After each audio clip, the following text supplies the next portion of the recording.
আসসালামু আলাইকুম, সবাইকে অ্যাকাউন্টিং এ স্বাগতম। আজকে আরেকটি গুরুত্বপূর্ণ ক্লাস। তো আজকে যে ক্লাসটি হবে তোমাদের, তোমরা অনেকেই চাচ্ছিলে কার্যপত্রের উপর ক্লাস হোক, তাই আজকে কার্যপত্রের ক্লাস। এবং আমি যেটা চেষ্টা করব যে কার্যপত্রের ম্যাক্সিমাম অংশই আজকে শেষ করে দেওয়ার জন্য, অর্থাৎ তুমি যেন এটার মাধ্যমে সম্পূর্ণ, অর্থাৎ এই অঙ্কের সাথে রিলেটেড যত নিয়ম আছে সকল নিয়ম যেন তুমি আজকের মানে হচ্ছে জানতে পারো, বা তুমি যেন নিজে নিজে আসলে প্র্যাকটিস করতে পারো। সো আমি আশা করছি আজকের ক্লাসে আমরা সবাইকে কানেক্ট করতে পারবো। তো সবাইকে শেয়ার করে দিতে হবে, আর শেয়ার করে দিলে হয়তো আমরা সবাইকে কানেক্ট করে ফেলতে পারবো।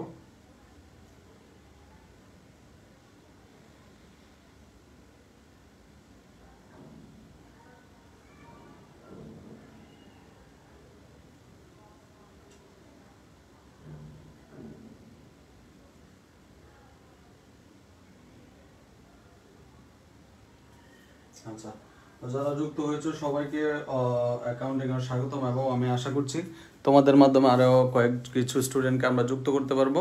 তো সবাই দ্রুত লাইভটা শেয়ার করে দাও।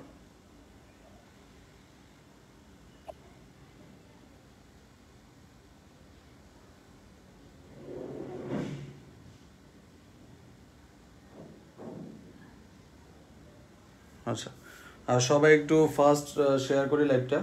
আর লাভলি, তোমাদের মেসেঞ্জার গ্রুপে লিংকটা একটু দিয়ে দাও। তোমাদের মেসেঞ্জার গ্রুপে লিংকটা একটু দিয়ে দাও। আলহামদুলিল্লাহ ভালো আছে সুফি আর সাফি, সবাই একটু শেয়ার করে দিবা। সবাই যাদের পরিচিত যারা আছে, ছোট ভাই ব্রাদার বা সিনিয়র, সবাইকে সবাই লাইভটা শেয়ার করে দাও। সবাই সবাইকে মেনশন করো। আর আজকে এই একটা ক্লাসে ইনশাআল্লাহ তোমার এই সংক্রান্ত সকল সমস্যার সমাধান হয়ে যাবে। অর্থাৎ তোমার এই যে কি বলে, তোমার এই কার্যপত্র তুমি আজকের পর থেকে মোটামুটি নিজে নিজে করতে পারবা, যদি তুমি সমন্বয় জাবেদা পারো। আর সমন্বয় জাবেদা পারার জন্য কিন্তু অলরেডি আমরা সমন্বয় জাবেদা তোমাদেরকে শিখাইছি বা সমন্বয় জাবেদা পড়াইছি। সুতরাং তুমি যদি সমন্বয় জাবেদার ক্লাসগুলো মনোযোগ সহকারে করে থাকো, আজকের পর থেকে তোমার আসলে খুব বেশি সমস্যা হবে না ইনশাআল্লাহ। ঠিক আছে? তো সবাই দ্রুত লাইভটা শেয়ার করে দেই, যাতে করে সবাই আমাদের সাথে যুক্ত হতে পারে এবং সবাই ক্লাসটা করতে পারে। রতন চাকমা, অসংখ্য ধন্যবাদ ভাই, তুমি তোমার প্রোফাইল থেকে লাইভটা শেয়ার করছো। ঠিক একইভাবে আমরা যার যার প্রোফাইল থেকে যদি লাইভটা শেয়ার করি, আমরা অনেকেই কানেক্ট করতে পারবো আমাদের ক্লাসে। সো কে কে যুক্ত হয়েছো একটু কমেন্টে জানাই। ওকে, এইচএসসি 25 আর কে এইচএসসি 26 ব্যাচের স্টুডেন্ট আছো। মূলত আজকে তোমাদের জন্য এই ক্লাসটা এইচএসসি 25 প্লাস হচ্ছে 26, এই দুই ব্যাচের স্টুডেন্ট যারা আছো, ওরিয়ন জান্নাত, ওয়ালাইকুম সালাম। একটু শেয়ার করতে হবে, সবাইকে লাইভটা শেয়ার করে দিতে হবে। তোমরা যদি রেসপন্স থাকে এভাবে, কিন্তু তোমাদের সবগুলো চ্যাপ্টারে ক্লাস নেওয়ার জন্য কিন্তু একটা স্টেপ আমরা নিচ্ছি, তাই না? আমরা সবগুলো চ্যাপ্টার ক্লাস নিব ধারাবাহিকভাবে। তো তোমরা যদি একটু অ্যাক্টিভ হও, সবাই যদি একটু কন্ট্রিবিউশন করো, তাহলে ইনশাআল্লাহ আমরা তোমাদের এই ক্লাসগুলো অবশ্যই নিব। তো সবাই একটু শেয়ার করে দেই। মাত্র 6টা শেয়ার হয়েছে, তার মধ্যে 9টা শেয়ার আমি করছি। আচ্ছা, সবার কাছে যেহেতু নোটিফিকেশন যায় না, আমাদের একটু কষ্ট করে সবাইকে শেয়ার করতে হবে। আর সবার কাছে যেহেতু নোটিফিকেশন যাচ্ছে না, আমাদের সবাইকে একটু শেয়ারের কাতারে নেমে আসতে হবে। সবাইকে একটু শেয়ার করা লাগবে। ওকে, সবির, ওয়ালাইকুম আসসালাম। সবাইকে একটু শেয়ার করে দিবেন ইনশাআল্লাহ। সবাই যত জায়গা থেকে লাইভটা শেয়ার করি, আমরা আশা করছি সবাইকে নিয়ে আমরা ক্লাসটা করতে পারবো। সবাই একটু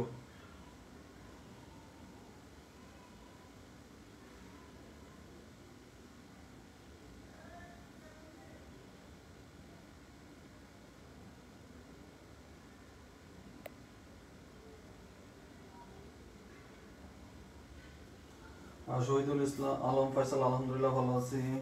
তুমি কেমন আছো?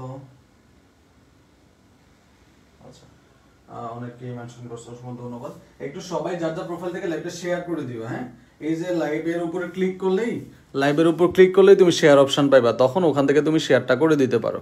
লাইভের উপর ক্লিক করলেই তুমি শেয়ার অপশন পাইবা, শেয়ারটা করে দিতে পারো। যার যার প্রোফাইল থেকে একটু শেয়ার করো, তাহলে হয়তো আমাদের জন্য সুবিধা হবে, অনেকে ক্লাসটা করতে পারবে। আর একটু ক্লাসে উপস্থিতি বেশি থাকলে ক্লাসটা করাইতেও ভালো লাগে। এবং আমি চেষ্টা করব সকল নিয়ম তোমাদের এই একটা ক্লাসের মধ্যে বুঝাই দেওয়ার জন্য। তাহলে তুমি স্যার এটা কি এক ক্লাসে শেষ হবে? হ্যাঁ, আমি যেটা করব, এক ক্লাসে আমি তোমাকে সকল প্রকারের মানে ফরম্যাট শিখাই দিব তোমাকে। মানে কার্যপত্র করতে কি কি করা লাগে বা কি কি প্রসেস মেনটেন করলে তুমি কার্যপত্র করতে পারবা, সবকিছু তোমাকে শেখাবো। হ্যাঁ, এই তো তুমি যদি প্রসেসটা শিখে যাও, আর সমন্বয় জাবেদা লাগে হচ্ছে মূল অংশ সমন্বয় জাবেদা। এই সমন্বয় জাবেদা কিন্তু তোমাদেরকে আমরা শিখাইছি। আর্থিক বিবরণীর যে 10টা না 11টা ক্লাস হয়েছে, ওখানে কিন্তু অলরেডি সমন্বয় জাবেদা শেষ পড়ানো, সমন্বয় জাবেদা শেষ। সুতরাং তুমি কিন্তু সমন্বয় জাবেদা যদি তুমি পারো, তাহলে তোমার জন্য কার্যপত্র আসলে বড় কোনো ফ্যাক্টর না। তুমি সমন্বয় জাবেদা পড়লে কার্যপত্র তোমার জন্য বড় কোনো মানে ফ্যাক্টর হবে না। তো সবাই মিলে যদি একটু শেয়ার করো, অলরেডি বাড়তেছে আলহামদুলিল্লাহ। সবাই মিলে যদি একটু শেয়ার করি তাহলে আরো কিছু স্টুডেন্ট কানেক্ট হবে, আমাদের পড়াইতে ভালো লাগবে। সবাই কে কে শেয়ার করছে একটু কমেন্টে জানাই, কে কে শেয়ার করছেন একটু কমেন্টে জানাই।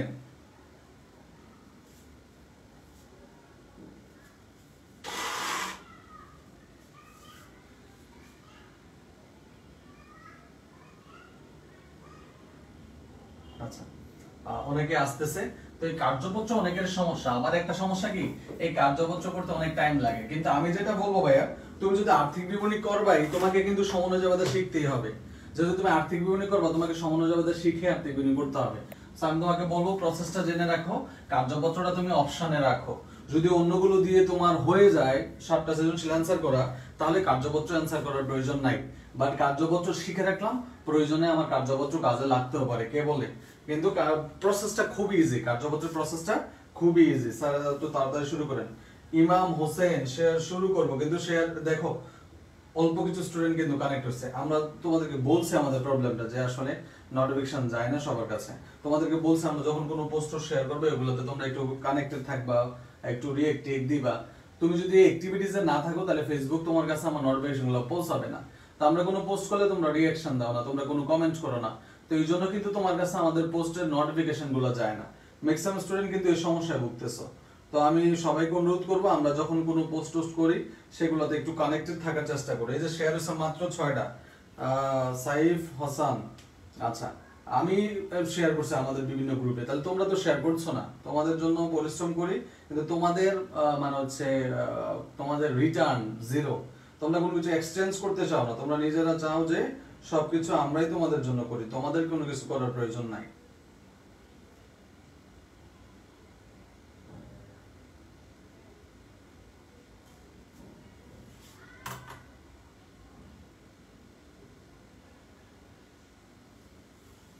ওকে, যাই হোক, আজকে দেখি যদি খুব বেশি রেসপন্স না থাকে, তাহলে ফ্রি ক্লাসের পরিমাণটা একটু কমাই দিতে হবে। আমরা আমাদের পেইড কোর্সে দেখে মনোযোগী হব। আচ্ছা, তো আমরা যে বিষয়টা নিয়ে আলোচনা করার কথা আজকে, যে কার্যপত্র নিয়ে আলোচনা করার কথা। সাকিব, তোমরা একটু তোমাদের মানে মেসেঞ্জার গ্রুপে একটু দিয়ে দাও, তোমাদের যে মেসেঞ্জার গ্রুপ আছে ওখানে একটু দিয়ে দাও। তো যেটা বলতেছিলাম, এই কার্যপত্র যখন আমরা করতে যাব, কার্যপত্রের কিছু বেসিক জিনিস জানা প্রয়োজন। আসলে কার্যপত্রটা কি বা কিভাবে করতে হয়, তো এটা জানার জন্য তোমাকে যে বিষয়টা প্রথমে আসতে হবে, এখানে খেয়াল করো। এই কার্যপত্র হচ্ছে, প্রথমে কিছু পয়েন্ট তুমি জেনে নাও। হিসাব হিসাব চক্রের কার্যপত্র, হিসাব চক্রের ঐচ্ছিক কার্যপত্র হচ্ছে হিসাব চক্রের ঐচ্ছিক ধাপ। ঐচ্ছিক ধাপ মানে বুঝো তো, মানে এটা কি নয়, বাধ্যতামূলক নয়। কি নয়? বাধ্যতামূলক, বাধ্যতামূলক নয়। এই ধাপটা হিসাব চক্রের কি ধাপ নয়? এই ধাপটা হিসাব চক্রের বাধ্যতামূলক নয়। বেসিক থেকে করেন বুঝার মতো। হ্যাঁ, আচ্ছা, তুমি পেড কোর্সে নাও। ওকে, আমি দিয়ে দিচ্ছি, সমস্যা নেই। যারা এখনো এমসিকিউ পেড কোর্সে ভর্তি হন নাই, আসলে এই 510 টাকার জন্য একটা ভুল সিদ্ধান্ত নিচ্ছেন আমার মনে হয়। আপনি এমসিকিউর জন্য আলাদা করে এমনিতেও পড়েন না। যদি কোর্সটা করতেন, এমসিকিউতে চমৎকার একটা প্রস্তুতি হতো আপনার। তো আপনাদের ইচ্ছা, অনেকেই আলহামদুলিল্লাহ ভর্তি হয়েছে, ক্লাস করছে। তো যারা এখনো ভর্তি হন নাই, আপনারা চিন্তা করতে পারেন কি করবেন। আমার মনে হয় ভর্তি হলে আপনাদের লস হবে না। ঠিক আছে, ভর্তি হলে লস হবে না, লাভই হবে। আচ্ছা, যাই হোক, যেটা বলতেছিলাম যে কার্যপত্র হচ্ছে হিসাব চক্রের একটা ঐচ্ছিক ধাপ, অর্থাৎ বাধ্যতামূলক নয়। এটা করাও যেতে পারে, নাও করা যেতে পারে। এটা একটা আবশ্যিক ধাপ নয়, এটা ঐচ্ছিক ধাপ। তো কার্যপত্র হচ্ছে হিসাব চক্রের কি ধাপ পাইলাম? ঐচ্ছিক ধাপ। যদি কার্যপত্র থেকে একটা প্রশ্ন আসে, তাহলে এটাই আসবে। তো কার্যপত্র সাধারণত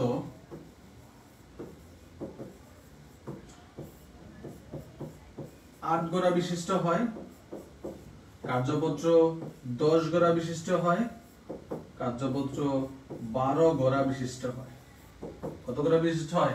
কার্যপত্র 8 গড়া হয়, 10 গড়া হয়, 12 গড়া হয়। কার্যপত্র তাহলে কয় ধরনের হয়? 3 ধরনের কার্যপত্র হয় সাধারণত। কয় ধরনের কার্যপত্র হয়? 3 ধরনের কার্যপত্র হয়।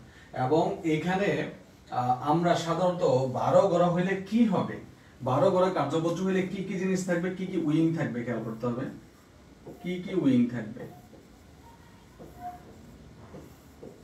দেখো নরমালি একটা রেও মিল থাকবে,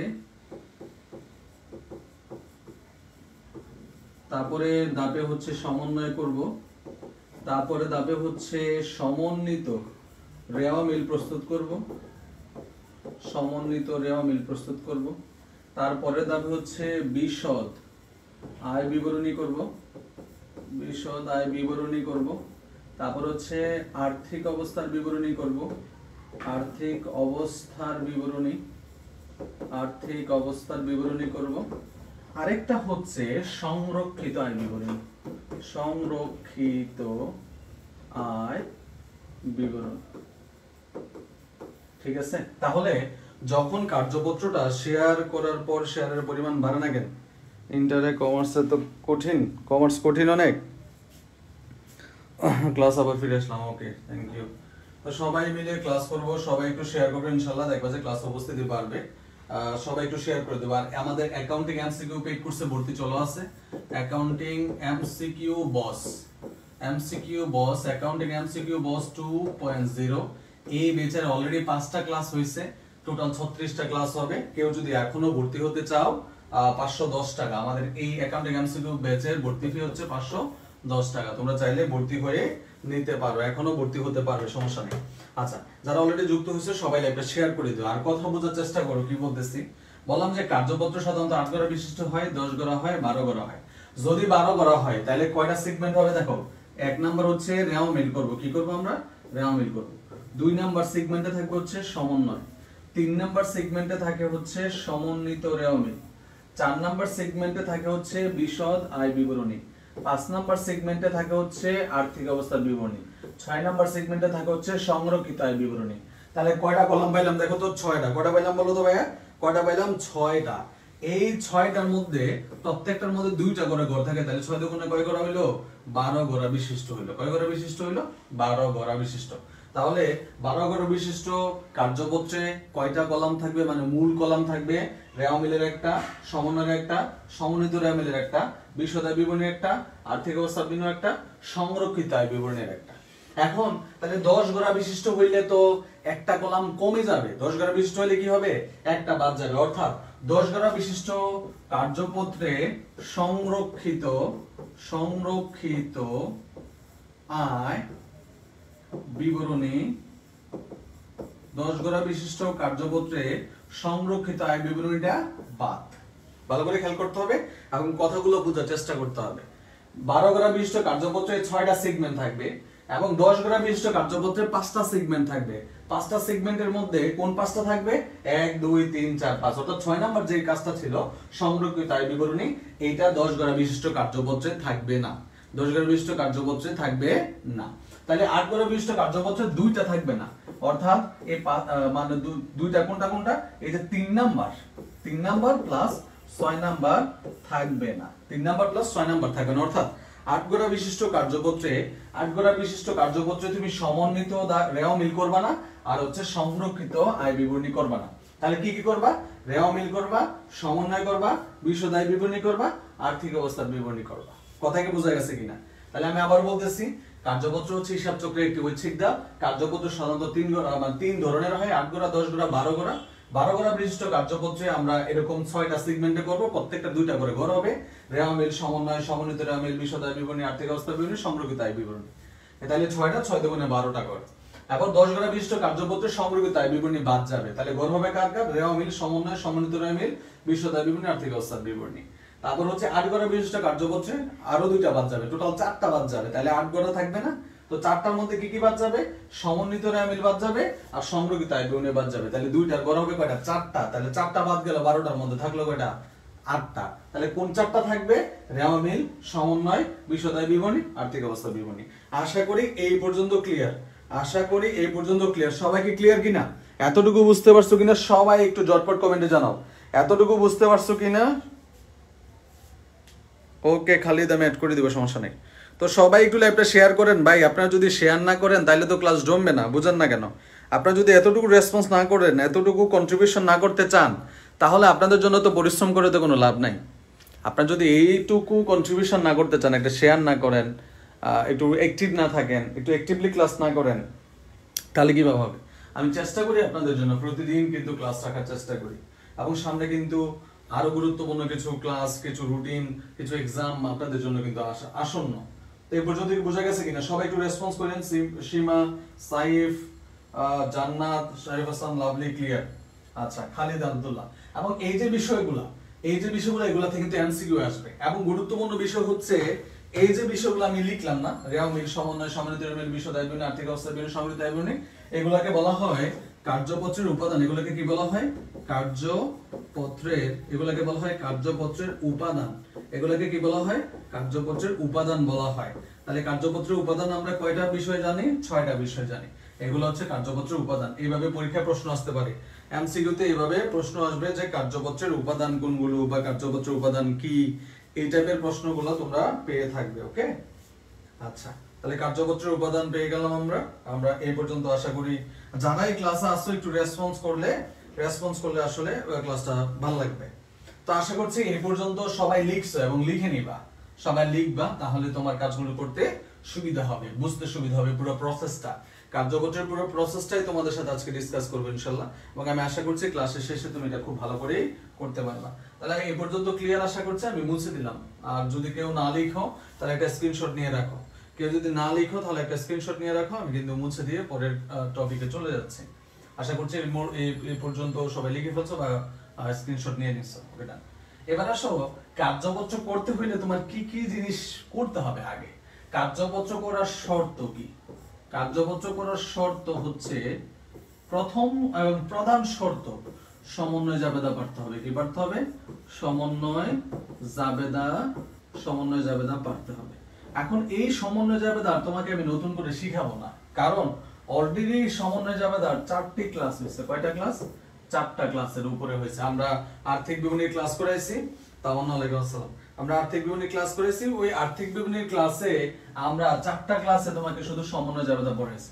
সো আর্থিক বিবরণীর সবগুলো ক্লাস একসাথে পোস্ট করা আছে, ওখান থেকে তুমি এই 4টা ক্লাস করে নিবা। তাহলে এই সমন্বয় জাবেদার যে বিষয়টা আছে এটা সম্পূর্ণ তুমি ক্লিয়ার হয়ে যাবা। এবং সমন্বয় জাবেদা পারলে তোমার 2টা লাভ। প্রথম লাভ হচ্ছে তুমি কার্যপত্র করতে পারতেছো, দ্বিতীয় লাভ হচ্ছে তুমি আর্থিক বিবরণী খুব সুন্দর করে করতে পারবা। আর্থিক বিবরণী, এই আর্থিক বিবরণীটা তুমি খুব ভালোভাবে করতে পারবা, এবং অনেক বেশি হেল্প হবে তোমার আর্থিক বিবরণী বুঝতে বা করতে। আচ্ছা, তো সমন্বয় জাবেদা করার পর আমাকে যে জিনিসটা জানতে হবে, আমাকে খুব ভালো করে কয়েকটা বিষয় চিনতে হবে। যেমন ধরো, কোনটা আমার আয়, কোনটা আমার ব্যয়, কোনটা আমার দায়, কোনটা আমার হচ্ছে মালিকানা সত্ত্ব, হ্যাঁ, কোনটা আমার মালিকানা সত্ত্ব, এবং কোনটা আমার সম্পদ। আমি যদি সমন্বয় করতে পারি, আর যদি আমি এই বিষয়গুলো সম্পর্কে অবগত থাকি বা এই বিষয়গুলো আমি পারি, তাহলে ইনশাআল্লাহ কার্যপত্র তুমি শতভাগ করতে পারবা। তাহলে কার্যপত্র করার শর্তগুলো আমাকে বুঝতে হবে, যে আগে সমন্বয় জাবেদা পারতে হবে।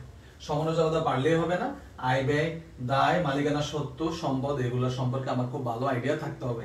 এর জন্য আমরা কি করছি, আমরা কিন্তু মূলধন ও মুনাফাজাত লেনদেনের ক্লাস করাইছি। এমসিকিউ যে 4টা ক্লাস ছিল পেইড কোর্সের প্রথম 4টা ক্লাস কিন্তু ফ্রিতে করাইছি। ওই ফ্রি ক্লাস 4টা দেওয়া আছে পেজে, তোমরা ওখান থেকে করে নিতে পারো, বা আমাদের ইউটিউব চ্যানেল থেকেও দেখে নিতে পারো। অ্যাকাউন্টিং এর নামে আমাদের ইউটিউব চ্যানেল পেয়ে যাবে। এখন এরপরে সম্পদ ও দায় প্রকারভেদ নামক একটা টপিক পড়াইছি, ওখানে সম্পদ দায়গুলো ভাগ করে করে তোমাদেরকে শিখাইছি। আয় ব্যয়গুলোও আমরা আর্থিক বিবরণী ক্লাসে তোমাকে পড়াইছি। হ্যাঁ, পরোক্ষ আয়, পরিচালন আয়, পরিচালন ব্যয়, অপরিচালন ব্যয়, এগুলা কিন্তু ক্লাসিফাই করে করে তোমাদেরকে পড়ানো হয়েছে আমাদের আর্থিক বিবরণীর ক্লাসে। সো যারা নিয়মিত ক্লাস করো, আমি এটা বিশ্বাস করি এই ব্যাপারগুলো তোমাদের খুব বেশি ঝামেলা হওয়ার কথা না। তাহলে আমাদের পূর্ব শর্ত হচ্ছে এগুলা যদি আমি পারি বা বুঝি, তাহলে ইনশাআল্লাহ আমি কার্যপত্র খুব সুন্দর করে করতে পারবো। তাহলে চলো কথা না বাড়াই, আমরা কার্যপত্রে স্টেপে চলে যাই। এখন একটা জিনিস খেয়াল করতে হবে, কার্যপত্র করার জন্য আমাদের যে প্রথম প্রসেসটা কি মনে আছে? প্রথম কলামটা কি হবে? রেওয়া মিল। এই রেওয়া মিলটা কিন্তু অঙ্কে দেওয়াই থাকে। রেওয়া মিলটা কোথায় দেওয়া থাকে? অঙ্কে দেওয়া থাকে। এই রেওয়া মিলটা দেখে দেখে হুবহু যেভাবে আছে এইভাবে আমরা বসাই দিব। আমরা সেকেন্ড কলাম থেকে কাজ করা শুরু করব। কোন কলাম থেকে? সেকেন্ড কলাম, অর্থাৎ সমন্বয় থেকে আমাদের কাজ শুরু হবে। কথা কি বুঝতে হবে না? আচ্ছা চলো, তাহলে এখানে দেখো একটা অঙ্ক আমরা নিছি। তোমরা একটু কমেন্টে আমাকে জানাও যে যে অঙ্কটা আমি নিছি এই অঙ্কের মানে লেখাগুলো বোঝা যাচ্ছে কিনা, ক্লিয়ারলি দেখা যাচ্ছে কিনা একটু কমেন্টে আমাকে জানাও। ক্লিয়ারলি বুঝতে পারতেছো কিনা, যে লেখাগুলো দেখা যাচ্ছে কিনা বা ডিজিট গুলো বোঝা যাচ্ছে কিনা, একটু সবাই কমেন্টে আমাকে একটু ফাস্ট জানাও সবাই।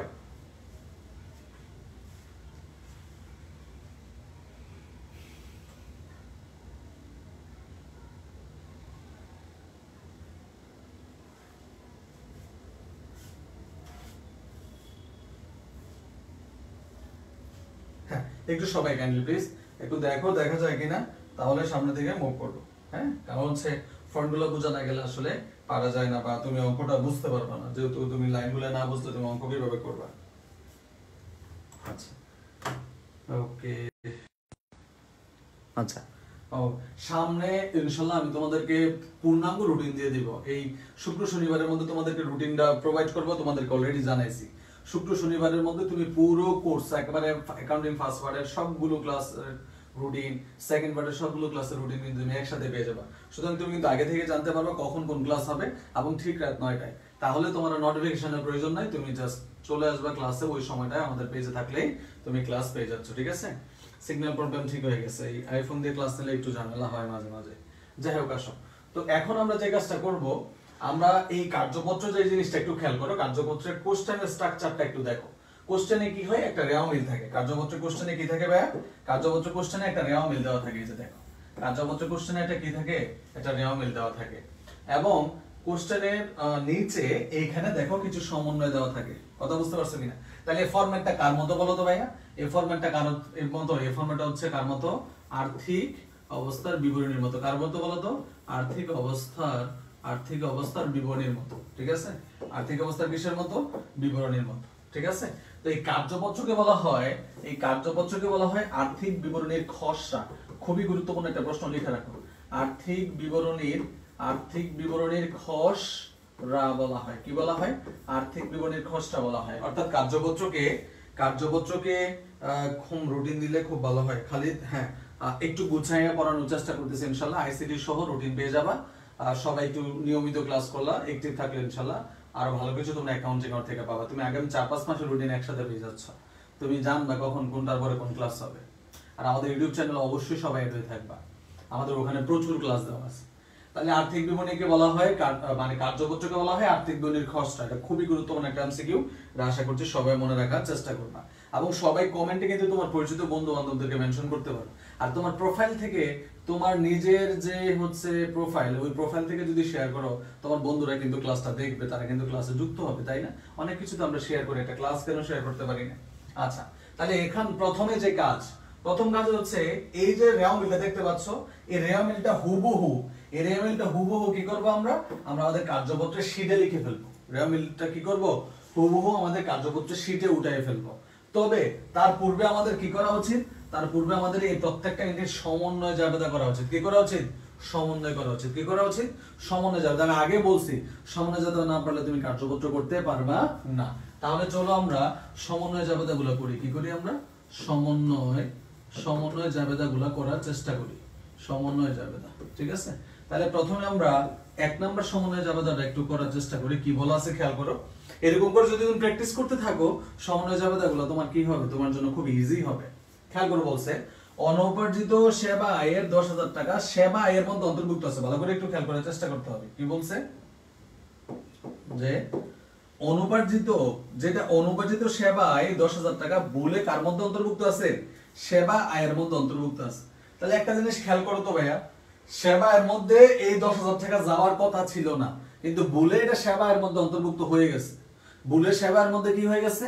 অন্তর্ভুক্ত হয়ে গেছে। এখন আমি যদি এই ভুলটাকে ঠিক করতে চাই, তাহলে সেবা আয় থেকে এই 10,000 টাকা কি বিয়োগ করতে হবে নাকি যোগ করতে হবে? দেখে তোমরাই বলো, একটু বলো তো ভাইয়া। অ্যাডজাস্টিং জার্নাল মোটামুটি ক্লিয়ার, ওকে, তাহলে আরো ভালো। আমি যে কোশ্চেনটা করছি এটার উত্তর দাও, যে অনুপার্জিত সেবা আয় 10,000 টাকা ভুলে সেবা এর মধ্যে অন্তর্ভুক্ত আছে। এখন এই 10,000 টাকা কি আমি সঠিক করার জন্য, সংশোধন করার জন্য আমি কি সেবা আয় থেকে এটা বাদ দিব নাকি যোগ করবো? বলো তো ভাইয়া, বাদ দিব নাকি যোগ করব? বাদ না যোগ, এটা একটু সবাই কমেন্ট করো।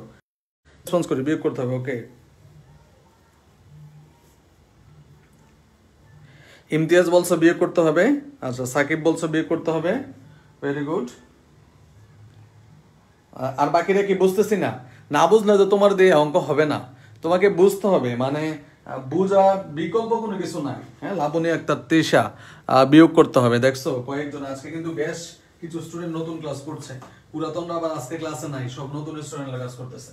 তাহলে দেখো সেবা এ থেকে যদি তুমি বাদ দাও, আমি কিন্তু মুখস্থ পড়াই না, আমি তোমাকে বেসিক শেখানোর চেষ্টা করি। এখন খেয়াল করো তো ভাইয়া, যদি তুমি সেবা এ থেকে বাদ দাও, তাহলে সেবায়ের পরিমাণ সেবায় থেকে যদি বাদ দাও, তাহলে সেবায় কি হয়ে যাবে? সেবায় হচ্ছে কমে যাবে। সেবায় কি হয়ে যাবে? কমে যাবে। যাবে কিনা? তো সেবা আয় যদি কমে যায়, তাহলে আয় কি ডেবিট হয় না ক্রেডিট হয়? আয় কমলে ডেবিট হয় না ক্রেডিট হয়? নিজেকে কোশ্চেন করো। আয় কমলে ডেবিট হয়। আয় কমলে কি হয়?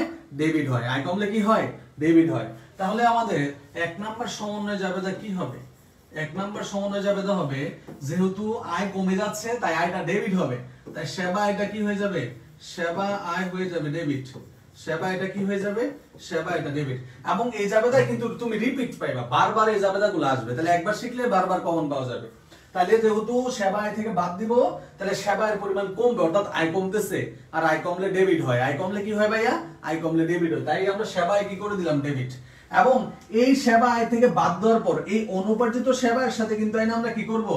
যোগ করব। যেহেতু টাকাটা অনুপার্জিত সেবা আয়ের ছিল, তাহলে অনুপার্জিত সেবার সাথে কি করতে হবে? যোগ করতে হবে কিনা? অনুপার্জিত সেবার সাথে এসে কি করব? যোগ করতে হবে। অনুপার্জিত সেবার সাথে কি করতে হবে? যোগ করতে হবে। আচ্ছা, তো যোগ করলে অনুপার্জিত সেবা এটা আবার বাড়বে। এখন অনুপার্জিত সেবা এটা কি তোমার? অনুপার্জিত সেবা এটা হচ্ছে তোমার দায়। তাহলে দায় কি করতেছে ভাই বলো তো? দায় বাড়তেছে। দায় বাড়তেছে কিনা? তুমি যদি অনুপার্জিত সেবার সাথে যোগ করো, অনুপার্জিত সেবা মানে অগ্রিম আয়, তো অগ্রিম আয় তোমার দায়, তো দায় বাড়তেছে। দায় বাড়লে কি হয়? ক্রেডিট হয়। তাহলে অনুপার্জিত সেবায় কি হয়ে যাবে? অনুপার্জিত সেবা আয় হয়ে যাবে ক্রেডিট। অনুপার্জিত সেবায় কি হয়ে যাবে? ক্রেডিট। তাহলে খেয়াল করে দেখো, 1 নাম্বার সমন্বয় জাবেদা, 1 নাম্বার সমন্বয় জাবেদা কি হইল? ভুলে একটা টাকা যেটা অনুপার্জিত সেবায়ের, এটা ভুল করে সেবায়ের মধ্যে অন্তর্ভুক্ত আছে, তাহলে আমরা সেবায় থেকে বাদ দিলাম, অনুপার্জিত সেবায়ের সাথে যোগ করলাম। তাহলে আমরা কিন্তু অঙ্কের সিস্টেমও শিখে ফেলতেছি। তাহলে আমরা কি করব? জাবেদাটা কি দিব? যেহেতু সেবায় থেকে বাদ দিব, আয় কমে যাবে, তাই আয় হয়ে যাবে ডেবিট, আর যেহেতু দায়ের সাথে যোগ করব, দায় বাড়বে, তাই দায় হয়ে যাবে ক্রেডিট। আশা করছি আমরা এই জাবেদাটা সবাই বুঝতে পারছি কিনা? কোন জাবেদা যদি তোমার কনফিউশন মনে হয়, সাথে সাথে বলে ফেলবা, সাথে সাথে বলে ফেলবা। ওকে, নাম্বার 2, 2 মাসের ভাড়া বকেয়া আছে। সোজা হিসাব, এটা তো আরো সোজা। ভাড়া বকেয়া আছে। এখন ভাড়াটা তোমার কি ভাইয়া বলো তো? ভাড়াটা তোমার ব্যয়। ভাড়াটা তোমার কি? ভাড়া হচ্ছে তোমার ব্যয়, আর ব্যয় হচ্ছে কি? ভাড়া হচ্ছে তোমার ব্যয়। এবং এই ব্যয় যদি বকেয়া থাকে, এই ব্যয় যদি বকেয়া থাকে, এটা তোমার কি হয়? এটা তোমার দায় হয়। আর দায় সবসময় কি হয়?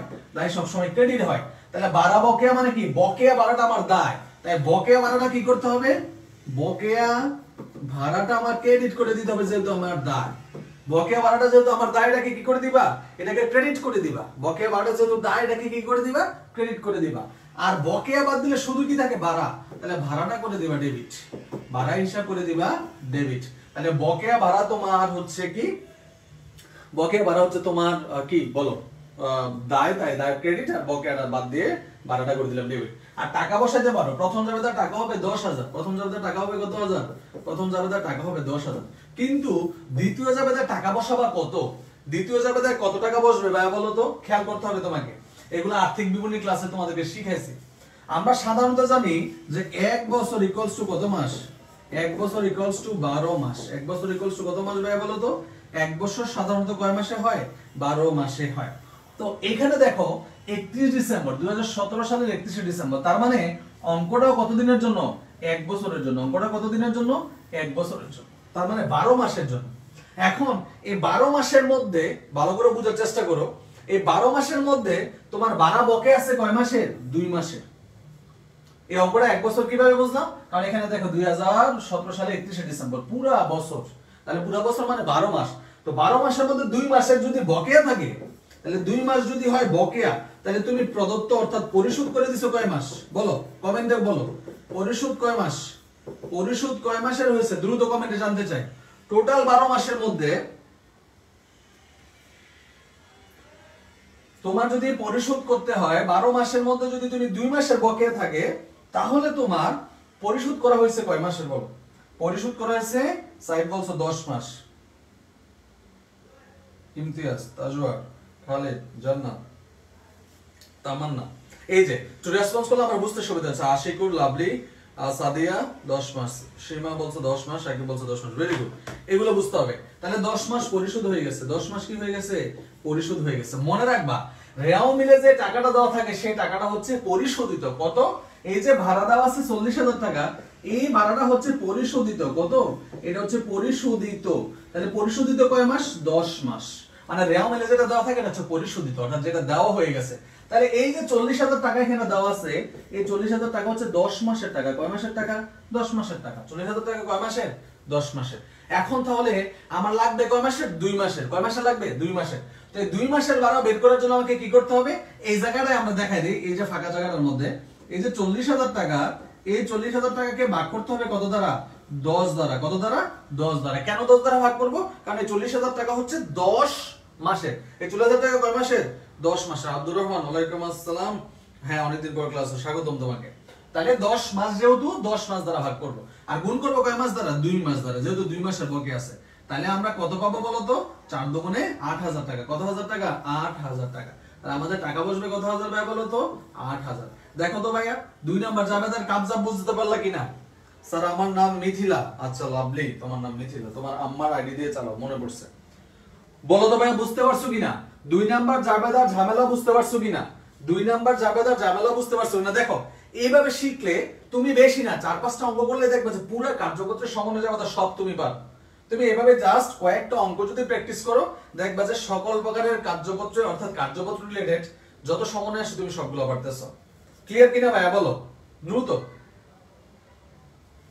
ক্লিয়ার কিনা?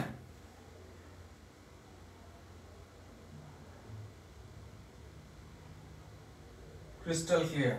বুঝতে হবে, না বুঝলে কোশ্চেন করবা যে বুঝি না আরেকবার বুঝান, কোনো সমস্যা নাই। না বুঝলে বলবা, আরেকবার বলবো, কোনো প্রবলেম নাই। আর বুঝলে অবশ্যই রেসপন্স করবা। সাথে হচ্ছে যেটা করো, বেশ ভালো স্টুডেন্ট কিন্তু যুক্ত হয়েছে, এটা তোমাদের রেসপন্সের জন্যই। তোমরা যদি একটু শেয়ার করো, যারা নতুন যুক্ত হয়েছে দেখবা যে আরো কিছু স্টুডেন্ট যুক্ত হবে। এই যে ফারজানা ইসলাম আসছে অনেকক্ষণ করে, আবার কমেন্ট করছে। আচ্ছা, লাবণী আক্তার আজকে প্রথমবার দেখলাম। খালেদা আজকে প্রথম আসছে অনেকদিন পর। হচ্ছে আশিকুর আসছে প্রথম। স্যার আরেকবার। আব্দুর রহমান, আরেকবার যদি পুরো প্রসেসটা বলতে যাই তাহলে অনেক সময় লেগে যায়, তারপরে বলতেছে কোনো প্রবলেম নাই। যেহেতু নিচে বলছে 2 মাসের ভাড়া বকে আছে, সবসময় খেয়াল রাখবা তুমি বা 1 বছর মানে 12 মাসের সাথে কম্পেয়ার করবে। কত মাসের সাথে? 12 মাসের সাথে কম্পেয়ার করবা। তাহলে 2 মাসের বকে আছে মানে সোজা হিসাব করো, তোমার দেওয়ার কথা ছিল 12 মাসের টাকা। নরমালি 1 বছরের অঙ্ক যেহেতু আমরা 12 মাসের টাকা দেওয়ার কথা, যদি 12 মাসের চেয়ে বেশি দাও তাহলে হবে অগ্রিম। এই জন্য বলি আর্থিক বিবরণী ক্লাসগুলো নিয়মিত করো। যারা রেগুলার ক্লাস করো তারা কিন্তু এগুলো পারে, কারণ একটার সাথে আরেকটা রিলেটেড টপিক। ঠিক আছে, যেটা বলতেছিলাম যে আমরা কিন্তু কি বললাম যে টোটাল 12 মাসের সাথে কম্পেয়ার করব। যদি 12 মাসের চেয়ে বেশি হয় তাহলে অগ্রিম, কম হইলে বকেয়া। তাহলে 12 মাসের মধ্যে 2 মাস যদি বকেয়া থাকে তাহলে বলো তো ভাইয়া, তুমি নিজেকে কোশ্চেন করো যে 12 মাসের মধ্যে 2 মাস বকেয়া আছে, তাহলে তুমি দিছো কয় মাসের টাকা? 10 মাসের টাকা। সিম্পল, 10 মাসের টাকা তুমি অলরেডি পরিশোধ করে দিছো। আর রেও মিলে যে টাকাটা থাকে এটা হচ্ছে তোমার দেওয়া হয়ে গেছে, অর্থাৎ পরিশোধিত টাকা। তাহলে বাড়ার বরাবর যে 40,000 টাকা দেওয়া আছে এটা হচ্ছে যে টাকাটা তুমি পরিশোধ করছো। এখন পরিশোধ করছো কয় মাসে? 10 মাস না 2 মাস? পরিশোধ করছো 10 মাসে। তার মানে এই 40,000 টাকা ইকুয়ালস টু কয় মাস? এই 40,000 টাকা ইকুয়ালস টু 10 মাস। এই জন্য 40,000 টাকাকে 10 মাস দ্বারা ভাগ করব। তাহলে 1 মাসের টাকা পেয়ে যাবো। আর আমার বকে আছে কয় মাসের? 2 মাসের। তাই 2 দ্বারা গুণ করবো, সিম্পল 8,000 টাকা বের হয়ে যাবে। মীর মোহাম্মদ ইস্তিয়াক, এডমিশনের ফিনান্স নিয়ে প্রবলেম আছে। আচ্ছা, এডমিশনের অ্যাকাউন্টিং ক্লাস হচ্ছে ইনশাআল্লাহ। আমাদের পেজে একটু এনগেজমেন্ট একটু কম, তোমাদের যদি ভালো রেসপন্স থাকে আমি সর্বোচ্চ চেষ্টা করব ফিনান্স নিয়েও ক্লাস নেওয়ার। এখন আমাদের পেজের বিভিন্ন প্রবলেমের মধ্যে দিয়ে যাচ্ছি, তাই আমরা আসলে প্রলাবানদের কাছে আমাদের ক্লাসের নোটিফিকেশন যায় না। আজকে যদি এখন পর্যন্ত যেহেতু 23+ স্টুডেন্ট আছো, একটা জিনিস বারবার বলি যে ক্লাস নোটিফিকেশনটা তোমার কাছে তখনই যাবে যখন তুমি পেজে অ্যাক্টিভ থাকবা। আমাদের অ্যাকাউন্টিং আউটটাকে তুমি দিনে একবার হলে একটু সার্চ করে এটার পেজে ঢুকে যে পোস্টগুলো করা হয় তোমাদের প্রয়োজনে সকল পোস্ট করা হয়, পোস্টগুলোতে একটা করে লাইক দিলা, একটা করে কমেন্ট করলা, তাহলে তুমি এভাবে দেখো অ্যাক্টিভ থাকো পেজের মধ্যে। ক্লাস শুরু হইলে নোটিফিকেশন তোমার ওয়ালে চলে যাবে, পোস্ট দিলে তোমার কাছে নোটিফিকেশন চলে যাবে। কিন্তু তুমি যদি আমার পেজটাকে ফলো না করো, পেজে যদি তোমার কার্যক্রম না থাকে, ফেসবুক এটা রিকমেন্ড করবে না তোমার কাছে। কথা বুঝতে পারছো কিনা? সুতরাং আমি অনুরোধ করবো সবাইকে তোমরা একটু অ্যাক্টিভ হও। অ্যাক্টিভ কিভাবে হও? বিভিন্ন পোস্ট কমেন্টে তোমরা একটু কি করো, কমেন্ট লাইক শেয়ার এগুলো করো, দেখবা যে আবার আগের মতো হয়ে গেছে আমরা, তুমিও নোটিফিকেশন পাচ্ছ, আমি পড়াইতেও আমার ভালো লাগতেছে। আশা করছি তোমরা সবাই অ্যাক্টিভ হবে ইনশাআল্লাহ। যে রুটিন দিব সেই রুটিনটাই ফাইন্যান্সের রুটিনও থাকবে, রেগুলার ক্লাস হবে, গ্যাপে গ্যাপে ফাইন্যান্স ক্লাসও হবে।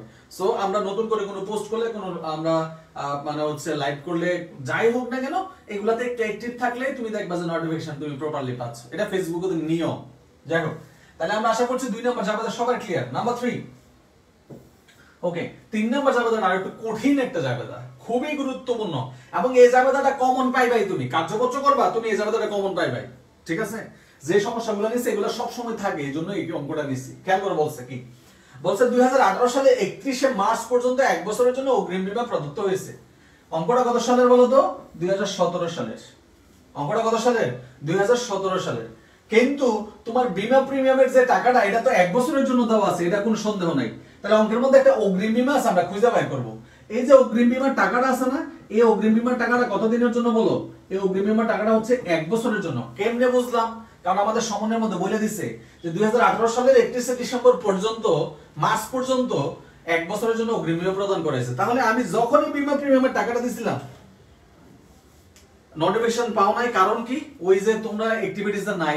তুমি লাস্ট কবে অ্যাকাউন্টিং আর কোনো পোস্টে একটা লাইক দিছো, তুমি নিজে মনে করে দেখো, পারবা না মনে করতে, ভুলে গেছো, এই জন্য পাও না। যাই হোক, তাহলে কি বললাম, 1 বছরটা আমি কিভাবে বুঝলাম? কারণ আমাকে স্পষ্ট বলে দিছে যে অগ্রিম বীমা প্রিমিয়াম যেটা আছে এটা 1 বছরের জন্য দেওয়া হয়েছে, এবং এটার মেয়াদ শেষ হবে কবে? এটার মেয়াদ শেষ হবে হচ্ছে 2018 সালের 31 মার্চ। তাহলে 2018 সালের 31 মার্চ পর্যন্ত মেয়াদ হচ্ছে কত মাসের? 1 বছরের জন্য টাকা দেওয়া আছে। এখন সব সময় খেয়াল রাখতে হবে, যেটা জরুরি সেটা হচ্ছে এই, আমি তো সর্বনাশ হবে, এখন তো আগের জাবেদা সব চলে যাবে। যাই হোক, যে বিষয়টা জানা জরুরি আসছে সেটা জানি। আমরা সব সময় অগ্রিম বীমা যখন জাবেদা করব, খেয়াল করো, অগ্রিম বীমা হোক, বাড়া হোক, যাই হোক না কেন, এই অগ্রিমের দুটো অংশ থাকে। একটা হচ্ছে অগ্রিম থাকে, আরেকটা হয়ে যায় মেয়াদ উত্তীর্ণ। এটা কি হয়ে যায়? মেয়াদ উত্তীর্ণ হয়ে যায়। এটা কি হয়? মেয়াদ উত্তীর্ণ হয়। মনে রাখবা, যে অংশটা অগ্রিম, এই অংশটা হচ্ছে তোমার সম্পদ। এই অংশটা তোমার কি? এই অংশটা হচ্ছে তোমার সম্পদ। আর যে অংশটা মেয়াদ উত্তীর্ণ হয়, এটা হচ্ছে তোমার খরচ বা ব্যয়। যে অংশটা মেয়াদ উত্তীর্ণ হয়, এটা তোমার খরচ বা ব্যয়। তবে এখন প্রশ্ন হলো, ভাইয়া আমি কি অগ্রিমের অংশে জাবেদা দিব নাকি খরচের অংশে জাবেদা দিব? তোমাকে খেয়াল রাখতে হবে সব সময় এই সকল ক্ষেত্রে তোমাকে জাবেদা দিতে হবে যে অংশটা মেয়াদ উত্তীর্ণ হয়েছে বা খরচ হয়ে গেছে। যে অংশটা মেয়াদ উত্তীর্ণ হয়েছে বা কি হয়ে গেছে, যে অংশটা মেয়াদ উত্তীর্ণ হয়েছে বা খরচ হয়ে গেছে, তুমি সবসময় এই অংশের জাবেদা দিবা। তাহলে খরচ যদি হয়, মেয়াদ উত্তীর্ণ হলে তোমার খরচ বৃদ্ধি পায়। কি পায়? বৃদ্ধি পায়। খরচ ক্লাস নিতে পারবো না রে। ওকে, যে বিষয়টা বলতেছিলাম, কতটুকু অংশ মেয়াদ উত্তীর্ণ হয়ে গেল, কতটুকু অংশ হচ্ছে কি হয়ে গেল, খরচ হয়ে গেল, সেটাই হচ্ছে আমার জন্য সবথেকে বেশি জরুরি। আমি আবার বলতেছি, কতটুকু অংশ মেয়াদ উত্তীর্ণ হলো কিংবা কতটুকু অংশ হচ্ছে তোমার কি হইলো, খরচ হয়ে গেল, সেই অংশটার জন্য তোমাকে জাবেদা দিতে হবে। যে অংশটার মেয়াদ উত্তীর্ণ হয়েছে, যে অংশটা খরচ হয়ে গেছে, সেটা জাবেদা দিতে হবে। আমি শুরু থেকে আরেকবার একটু বলি, আমরা অগ্রিম বীমা কিংবা ভাড়া কিংবা বেতন যাই হোক না কেন, এটার দুইটা পার্ট থাকে। একটা হচ্ছে অগ্রিমের পার্ট, আর একটা হচ্ছে মেয়াদ উত্তীর্ণের পার্ট। অর্থাৎ তুমি অগ্রিম দিচ্ছ, একটা সময় গিয়ে তো এটা শেষ হয়ে যাবে নাকি, মেয়াদ উত্তীর্ণ হবে না। ধরো 5 মাসের জন্য দিচ্ছ, 1 মাস গেলে হয়তো 1 মাস মেয়াদ উত্তীর্ণ হয়ে গেল, তাহলে 4 মাস থাকবে। তাহলে আমরা বলতেছি যে অংশটা অগ্রিম থাকবে এটা হবে তোমার সম্পদ, আর যে অংশটা মেয়াদ উত্তীর্ণ হবে এটা তোমার খরচ। যেটা অগ্রিম থাকবে এটা সম্পদ, যেটা মেয়াদ উত্তীর্ণ হবে এটা হচ্ছে তোমার কি, খরচ। কথা কি বুঝতে পারছো কিনা? এখন আমি বলছি যে আমরা কোন অংশটা, অর্থাৎ আমরা জাবেদা দিব কোন অংশটা। আমি আবার শুরু থেকে বলতেছি, অলরেডি কিন্তু 2 বার বলছি। একটু সিগন্যাল সমস্যা ছিল, ওই চার্জিং এর প্রবলেম। ক্লাসটা শেষ করতে পারবো কিনা জানি না, চার্জের আজকে অফিস থেকে এসে চার্জ দিতে ভুলে গেছি। তবে সমন্বয় জাবেদা শেষ করে দরকার পড়লে আরেকটা ফোন দিয়ে ক্লাস নেব, কোনো সমস্যা নেই। আচ্ছা, যেটা বলতেছিলাম যে অগ্রিমের দুইটা অংশ, একটা হচ্ছে অগ্রিমের দুইটা অংশ থাকে, একটা হচ্ছে অগ্রিম আর একটা হচ্ছে মেয়াদ উত্তীর্ণ। এখন মেয়াদ উত্তীর্ণ কখন হয়? যেমন ধরো তুমি 5 বছরের জন্য টাকা দিছো, কয় বছর? 5 বছর। তো 1 বছর পরে, 1 বছর পর তোমার কি হয়ে গেল বলো তো ভাইয়া? 1 বছর বেনিশ হয়ে যাবে না? 4 বছর তোমার অগ্রিম থাকবে। তাহলে অগ্রিম থাকবে কয় বছর? অগ্রিম থাকবে হচ্ছে তোমার 4 বছর, আর তোমার মেয়াদ উত্তীর্ণ হয়ে যাবে, মানে খরচ হয়ে যাবে কয় বছর? খরচ হয়ে যাবে 1 বছর। হবে কিনা? 5 মাসের জন্য দেওয়া থাকলে 1 মাসের পরে 4 মাস থাকবে অগ্রিম, 1 মাস খরচ হয়ে যাবে। এটাই তো স্বাভাবিক নিয়ম, তাই না? এখন আমি বলতেছি যে অগ্রিমের ক্ষেত্রে তুমি সবসময় কোন অংশে জাবেদা দিবা? সবসময় মেয়াদ উত্তীর্ণ যে অংশটা হয়ে গেছে, অর্থাৎ যে অংশটা খরচ হয়ে গেছে, সময় চলে গেলে যেটা হয় সেটাই মেয়াদ উত্তীর্ণ হয়। আর ওই খরচের অংশের জাবেদাটাই তুমি দিবা। কোন অংশে জাবেদা দিবা? খরচের অংশের জাবেদা তুমি দিবা। এখন খরচের অংশের জাবেদা যখন তুমি দিতে যাবা, তুমি দেখবা যখন অগ্রিম বীমা বা ব্যয়, অগ্রিম ব্যয় যখন মেয়াদ উত্তীর্ণ হয় তখন তোমার খরচ কি পায়? বৃদ্ধি পায়। অগ্রিম ব্যয় মেয়াদ উত্তীর্ণ হলে কি পায় ভাই বলো তো? খরচ বৃদ্ধি পায়। আর খরচ বৃদ্ধি পাইলে কি হয়? ডেবিট হয়। এই জন্য আমরা কি করলাম, এই যে ধরো বীমা খরচ হলে বীমা খরচ ডেবিট, ভাড়া হলে ভাড়া খরচ ডেবিট। যেহেতু তোমার খরচ বাড়তেছে, মেয়াদ উত্তীর্ণ হবে, তোমার সম্পদ কমে, খরচ বাড়বে, মনে রাখবা। অগ্রিম বীমা বা ভাড়া যদি কি হয়? মেয়াদ উত্তীর্ণ হয়, মেয়াদ উত্তীর্ণ হয়, ঠিক আছে, তাহলে কি হবে? ব্যয় বাড়বে, ব্যয় বৃদ্ধি পাবে, কিভাবে? ব্যয় বৃদ্ধি আর কিভাবে? সম্পদ হ্রাস পাবে। কিভাবে? ব্যয় বৃদ্ধি পায় আর সম্পদ হ্রাস পায়। ওই যে অগ্রিম যতটুকু ছিল ওটা তো আর 5 বছরের জন্য ছিল, এখন তার 5 বছর না 4 বছরের আছে, তাহলে 1 বছরে কমে গেল না? তার মানে তোমার অগ্রিম বীমা বা অগ্রিম ব্যয় যে সম্পদ ছিল এটা কমে গেল। অন্যদিকে আবার বীমা বা ভাড়া নামে খরচ কিন্তু তোমার বাইরে গেল। তো যেহেতু আমার ব্যয় বৃদ্ধি পাচ্ছে, তাহলে ব্যয়টাকে ডেবিট করলাম, আর যেহেতু সম্পদ হ্রাস পাচ্ছে তাই অগ্রিম বীমাটাকে ক্রেডিট করে দিলাম। তাহলে আমরা যে জিনিসটা এখান থেকে শিখলাম, যে বিষয়টা আমরা এখান থেকে শিখলাম, যে অগ্রিম কোনো খরচ যদি মেয়াদ উত্তীর্ণ হয় তাহলে আমাদের জাবেদা দিতে হবে, খরচটাকে ডেবিট করতে হবে, সম্পদটা ক্রেডিট করতে হবে। এটা সবার আগে মাথার মধ্যে ফিক্স করো, যে যদি কোনো অগ্রিম খরচ মেয়াদ উত্তীর্ণ হয় তাহলে আমরা খরচটাকে ডেবিট করব আর সম্পদটাকে ক্রেডিট করব। যেমন বীমা খরচ ডেবিট, অগ্রিম বীমা ক্রেডিট। যদি ভাড়া হইতো তাহলে ভাড়া খরচ ডেবিট, অগ্রিম ভাড়া ক্রেডিট। যদি বেতন হইতো বেতন খরচ ডেবিট, অগ্রিম বেতন ক্রেডিট। কথা কি বুঝাইতে পারছি কিনা? তবে সবসময় এই বীমা দিয়েই তোমার এই সমস্যাটা থাকবে। তাহলে এটা নিশ্চিত যে আমরা যেহেতু অগ্রিমের কোন খরচ জাবেদা আসলে আমরা এই জাবেদাটা আগে লিখবো, আর এই জাবেদাটা কার জন্য দিচ্ছি? খরচ। তো সবসময় তোমাকে কি বের করতে হবে? খরচের জাবেদা দিছো যেহেতু টাকাটাও বসাইতে হবে খরচ। জাবেদা দিলে খরচের, টাকা বসাই দিলে অগ্রিম মানে সম্পদে, তাহলে কিন্তু হবে না। জাবেদা যেহেতু দিছো খরচের, টাকাও বসাইতে হবে কার? খরচের। আমি কি বুঝাইতে পারছি পয়েন্ট? টাকাও যেহেতু খরচের, জাবেদা হইতে হবে খরচের। জাবেদা যদি হয় খরচের, টাকাও হইতে হবে খরচের। জাবেদা ক্লিয়ার তো? আশা করি ক্লিয়ার। আচ্ছা, যদি এটা ক্লিয়ার হয় এবার আসো দেখো, এইটা কিন্তু থাকবে প্রত্যেকটা কার্যপত্রের সমন্বয় জাবেদাটা থাকবে ফিক্সড ইনশাআল্লাহ। তাহলে খেয়াল করি, তাহলে আমরা জাবেদা কি লিখবো? জাবেদা লিখবো হচ্ছে 3 নম্বর জাবেদা। 3 নম্বর জাবেদা হচ্ছে বীমা খরচ ডেবিট, আর হচ্ছে অগ্রিম বীমা ক্রেডিট। অগ্রিম বীমা ক্রেডিট।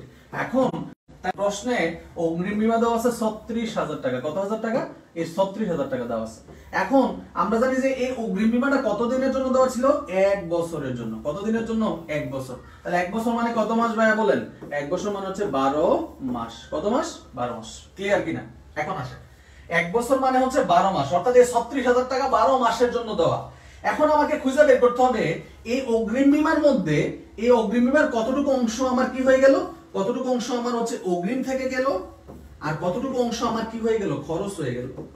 এই 12 মাসের মধ্যে, এই 12 মাসের মধ্যে কত মাস অগ্রিম থাকবে আর কত মাস খরচ হয়ে যাবে সেটা বের করব। বলছে এই যে অগ্রিম বীমাটা দেওয়া হয়েছে এটার মেয়াদ হচ্ছে 2018 সালের মার্চ মাসের 31 তারিখ পর্যন্ত। দেখি তোমরা এই বিষয়গুলো পারো কিনা, ভালো করে খেয়াল করো। রাইট, আব্দুর রহমান, এটা ভালো বুঝছো যে যত অগ্রিম খরচ থাকবে আমরা মেয়াদ উত্তীর্ণ জাবেদা দেব, সোজা হিসাব। এখন আসো দেখো, আমরা 1 বছরের জন্য খরচ মেয়াদ উত্তীর্ণ হয়ে যাচ্ছে, মেয়াদ শেষ, এই তারিখে যেহেতু হিসাব করে ফেলতেছো, এই 31শে ডিসেম্বর পর্যন্ত তোমার মেয়াদ উত্তীর্ণ হবে, আর বাকি অংশটা অগ্রিম থাকবে। কারণ 18 সালের হিসাব তো আর তুমি করতেছো না, তাহলে 18 সালের টাকাটা কি থেকে যাবে? অগ্রিম থেকে যাবে। তাহলে এখন প্রশ্ন হলো 18 সালের কয় মাসের অগ্রিম থেকে যাবে বলো তো? 18 মাসে কয় মাস থাকতেছে? 3 মাস। 18 মাসে থাকবে কয় মাস? 3 মাস। 18 সালের 3 মাস থাকবে, জানুয়ারি ফেব্রুয়ারি মার্চ, মার্চে গিয়ে 3 মাসে শেষ হয়ে যাবে। তাহলে বলেন তো ভাইয়া, যদি 18 সালের 3 মাস থাকে, এই 3 মাস কি থাকবে? এই 3 মাস থাকবে হচ্ছে অগ্রিম। 18 সালের 3 মাস কি থাকবে? অগ্রিম। তাহলে 2017 সালে তুমি কয় মাস পাচ্ছ? 2017 সালে তুমি পাচ্ছ হচ্ছে 9 মাস। সিম্পল হিসাব। 2018 সালের 31শে ডিসেম্বর গিয়ে তোমার কি হয়ে যাবে? মার্চ মাসের 31 তারিখ গিয়ে বিমান মেয়াদ উত্তীর্ণ হবে। তাহলে 2018 সালের হিসাব তো আমি করতেছি না, করতেছি 2017 সালের 31শে ডিসেম্বর পর্যন্ত। তাহলে 31শে ডিসেম্বরের পরে থাকতেছে কয় মাস? জানুয়ারি ফেব্রুয়ারি মার্চ, 3 মাস। তাহলে 3 মাস থেকে যাবে অগ্রিম, আর 17 সালের যতগুলো মাস আমরা পাবো সব হয়ে যাবে খরচ মানে মেয়াদ উত্তীর্ণ। সিম্পল হিসাব, কারণ আমি 2017 সালে 31শে ডিসেম্বরে হিসাব ক্লোজ করতেছি। তাহলে 1 বছরের হয় 12 মাস, 12 মাসের মধ্যে 3 মাস যদি থাকে 2018 সালে, তাহলে 2017 সালে আছে কয় মাস? 9 মাস। সিম্পল। তাহলে 3 মাস যদি থাকে অগ্রিম, তাহলে এই 9 মাস হচ্ছে আমার খরচ। 3 মাস যদি থাকে অগ্রিম, এই 9 মাস হচ্ছে কি আমার খরচ। 3 মাস যদি থাকে অগ্রিম, এই 9 মাস হচ্ছে আমার খরচ। এর থেকে সহজভাবে বোঝানোর কোনো রাস্তা নাই। আর একটা সমন্বয় বোঝাচ্ছে 15 মিনিটের উপরে, কারণ তুমি একবার শিখলে যেন আর তুমি জীবনে না ভুলো। কথা বুঝতে পারছো কিনা? আচ্ছা, তাহলে এবার আমরা টাকা বের করব। তাহলে টাকাটা কিভাবে বের করব তুমি বুঝতেছো। তাহলে খরচ হচ্ছে কয় মাসের? 9 মাসের। তাহলে আমার 9 মাসের টাকা লাগবে। তাহলে টোটাল টাকা হচ্ছে 36,000। এই 36,000 টাকা কত মাসের জন্য? 12 মাসের। তো যত মাসে তত মাস দ্বারা ভাগ করো। আর তোমার লাগবে কয় মাস? 9 মাস। তাহলে 9 মাস দ্বারা গুণ করো। শেষ। 3 12 36, 3 9 27। তাহলে তোমার খরচ হয়ে গেছে 27,000 টাকা। খরচ হয়ে গেছে কত হাজার টাকা? খরচ হয়ে গেছে 27,000 টাকা। তাহলে জাবেদা টাকা পয়সা দিবা কত হাজার? জাবেদা টাকা পয়সা দিবা 27,000। জাবেদা টাকা পয়সা দিবা কত হাজার? 27,000। সিম্পল। 27,000 টাকা পয়সা দিবা। শেষ। আমার ফোনে চার্জ নাই, আগে বলছি চার্জ নাই। ক্লাসটা শেষ করতে পারবো কিনা তাও জানি না। কতটুকু সময় ক্লাস করাইতে পারবো না, সমস্যা নাই। ক্লাস না করাইতে পারলে রিমেনিং অংশ কালকে করাবো। স্যার সিগন্যাল ঝামেলা করতেছে, সদরের টপিকে আবার বুঝাইলে ভালো হয়। আবার বুঝাইলে তো জীবন শেষ হয়ে যাবে। বাইরে বলছি বিমার টাকাটা দেওয়া আছে 12 মাসের জন্য। 12 মাস, 1 বছর। এখন বলছে এই বিমার মেয়াদ উত্তীর্ণ হবে, অর্থাৎ শেষ হয়ে যাবে মেয়াদ 2018 সালের মার্চ মাসের 31 তারিখে গিয়ে। কিন্তু আমি হিসাব করতেছি কবে? আমি হিসাব করতেছি হচ্ছে 2017 সালের 31 ডিসেম্বরে। 2017 সালের 31 ডিসেম্বর আমার হিসাব শেষ হয়ে যাচ্ছে। তার মানে 2017 সালের 31 ডিসেম্বর পরে যত মাস বাকি থাকবে এগুলো হচ্ছে আমার অগ্রিম থাকবে। এগুলো আমার কি থাকবে? এগুলো হচ্ছে আমার অগ্রিম থাকবে। আর আগের গুলো খরচ শেষ। তাহলে 2017 সালের 31 ডিসেম্বরের পরে আর কয় মাস থাকতেছে? কারণ 2018 সালের 31 মার্চে গিয়ে মেয়াদ উত্তীর্ণ হবে। তাহলে 18 সালে কয় মাস পাচ্ছ দেখো? 1 2 3 জানুয়ারি ফেব্রুয়ারি মার্চ। তাহলে 3 মাস থাকবে অগ্রিম। এই 3 মাস কি থাকবে? অগ্রিম। টোটাল 12 মাস। 12 মাসের মধ্যে 3 মাস থাকবে অগ্রিম, আর 9 মাস মেয়াদ উত্তীর্ণ হয়ে গেল। 9 মাস খরচ হয়ে গেল। শেষ। কারণ আমি তো অলরেডি 2017 সালে 31 ডিসেম্বর খরচ ক্লোজ করে ফেলতেছি। তাহলে এখানে এই সময়টা পর্যন্ত মেয়াদ উত্তীর্ণ হয়ে গেল। আর 17 সালের পরে যেটা অবশিষ্ট থাকবে সেটা হচ্ছে তোমার কি থাকলো? সেটা হচ্ছে তোমার অগ্রিম থেকে গেল। সেটা তোমার কি থাকলো? অগ্রিম থেকে গেল। তাহলে টোটাল 12 মাসের মধ্যে 3 মাস থাকতেছে 2018 সালে। কারণ কি? এই যে 31 মার্চ গিয়ে শেষ হয়ে যাবে মেয়াদ। তাহলে জানুয়ারি ফেব্রুয়ারি মার্চ 3 মাস। তাহলে 3 মাস যদি 2018 সালে থাকে তাহলে 2017 সালে থাকবে কয় মাস? 9 মাস। 2017 সালে থাকবে কয় মাস? 9 মাস। তাহলে 3 মাসের টাকাটা যদি অগ্রিম থাকে, কারণ 2018 সালে যেটা থাকবে এটা তো অগ্রিম, কারণ আমি তো এখনো ওইখানে যাই নাই, আমি তো এখনো ওই বছরে পাড়াই দেই নাই। পাড়া দিয়েছি 2017 সালে 31 ডিসেম্বর পর্যন্ত। তাহলে এই পর্যন্ত খরচ হয়ে গেছে। তাহলে 3 মাস যদি থাকে এখানে হচ্ছে 9 মাস। 3 মাস যদি হয় অগ্রিম, বাকি সময়টা হচ্ছে খরচ। কারণ আমরা জানি যে অগ্রিমের দুটো অংশ, একটা হচ্ছে অগ্রিম আর একটা খরচ। তাহলে 3 মাস যদি অগ্রিম থাকে তাহলে খরচ হচ্ছে 9 মাস। সিম্পল হিসাব।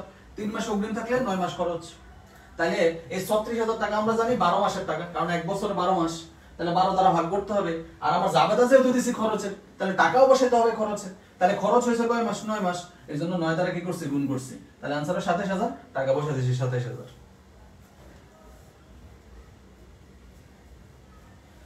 এইভাবে হিসাব করলে ভুল হবে তামান্না তাসরিন। হ্যাঁ, এইভাবে হিসাব করা যাবে না। তুমি সিম্পল হিসাব করো। 2017 সালে 31 ডিসেম্বর পর্যন্ত তো তোমার হিসাব ক্লোজ। এরপরে তোমার 2018 সালের 31 মার্চ পর্যন্ত এটার মেয়াদ থাকবে। তাহলে ওই মেয়াদ পর্যন্ত কয় মাস তুমি পাচ্ছ? তুমি 3 মাস পাচ্ছ, জানুয়ারি ফেব্রুয়ারি মার্চ। তাহলে সোজা হিসাব না? 1 বছরের মধ্যে 3 মাস পাচ্ছ 18 সালে। তাহলে বাকি সময়টা কোথায় ছিল? 17 সালে ছিল। তাহলে 17 সালে কয় মাস পাচ্ছ? 9 মাস। সিম্পল হিসাব। তাহলে এই 9 মাস পর্যন্ত তোমার খরচ হয়ে গেল। তোমার মনে রাখতে হবে যে সময়ে গিয়ে তুমি হিসাব ক্লোজ করে ফেলতেছো, যে সময়ের রেও মিলটা দেওয়া থাকবে, অর্থাৎ এখানে যে ডেটটা দেওয়া থাকবে এই ডেট পর্যন্ত হচ্ছে তোমার খরচ। এটা খেয়াল রাখবা। এখানে যে ডেটটা থাকবে এই ডেট পর্যন্ত তোমার খরচ। তাহলে এই মাসে আমি এই বছর 9 মাস পাইছি, এই 9 মাস হচ্ছে আমার খরচ হয়ে গেল। কথা বুঝতে পারছো? আর একটু ক্লিয়ার করার জন্য, যেহেতু 2018 সালের মার্চ মাসের 31 তারিখে গিয়ে মেয়াদ উত্তীর্ণ হবে, তার মানে আমি টাকাটা দিছিলাম হচ্ছে 2017 সালের মার্চ মাসের কত তারিখ? 31 তারিখ। তুমি হিসাব করে দেখো 1 বছর হবে মাঝখানে। তো আমার এটা দরকার নাই, তুমি আবার 31 মার্চ কেন খুঁজে বের করবা? সোজা হিসাবে আগাও। সোজা এই কেউ কাউকে বুলিং করবে না এখানে। ওকে? ও যেটা বলছে এটাও লজিক্যাল, ও যেটা বলছে এটাও লজিক্যাল। তাহলে আশা করছি 4 নাম্বার জাবেদা ক্লিয়ার। আর 5 নাম্বার জাবেদা তো সোজা। 4 নাম্বার জাবেদা তো সোজা। অবচয় জাবেদা কে না পারে? এই যে দেখো, এগুলো কিন্তু ক নাম্বার প্রশ্ন আসছে কিন্তু। এই যে মানে বীমা খরচের পরিমাণ, ভাড়া খরচের পরিমাণ, এগুলা কিন্তু ওই যে গণনা সহ দেখাই দিলাম, দেখাইছে কিনা? তাহলে এগুলা কিন্তু ক নাম্বার প্রশ্ন কিন্তু আসছে। ক নাম্বার প্রশ্ন কিন্তু চলে আসছে। ঠিক আছে? তাহলে অবচয় জাবেদা তো সোজা। অবচয় হিসাব ডেবিট, অবচয় হিসাব ডেবিট, আর পুঞ্জীভূত অবচয় হিসাব ক্রেডিট। অবচয় হিসাব ডেবিট, পুঞ্জীভূত অবচয় হিসাব ক্রেডিট। বলছে কি যে আসবাবপত্র 10%। তাহলে আসবাবপত্র কত আছে দেখেন? আসবাবপত্র আছে 1,40,000। 1,40,000 ইনটু কত পার্সেন্ট? 10%। তাহলে কত হাজার? 14,000 টাকা। শেষ। টাকা বসাইতে হবে, জাবেদা করলেই হবে না, খালি টাকাটা বসাইতে হবে। ওকে, টাকাও বসাইতে হবে। ওকে, নো প্রবলেম। ঠিক আছে কিনা বলেন ভাই, 4টা জাবেদা বুঝছেন কিনা? একটা বিষয় বলে রাখি, মোবাইল অফ হয়ে গেলে ক্লাস শেষ, মনে রাখবেন। আজকে চার্জ করতে পারি না ফোন, যতটুকু পড়াইতে পারি পড়াবো, আবার দরকার পড়ে কালকে একটা ক্লাস দেবো, কোনো সমস্যা নেই। না পারলে পরের দিন দিব, হ্যাঁ, যেহেতু পেইড কোর্সে ক্লাস আছে, একটু গ্যাপ দিয়ে ক্লাস নিতে হবে। তবে আপনাদের কার্যপত্র একেবারে এমনভাবে পড়াই দিব ইনশাল্লাহ, জীবন যৌবনে কখনোই ভুলবেন না। তার সমন্বয় জাবেদাগুলো শিখেন, কার্যপত্র কোনো বিষয়ই না, কার্যপত্র কোনো বিষয় না। বলেন 1 থেকে 4 জাবেদা ক্লিয়ার কিনা? বলেন 1 থেকে 4 পর্যন্ত জাবেদা ক্লিয়ার হয়েছে কিনা?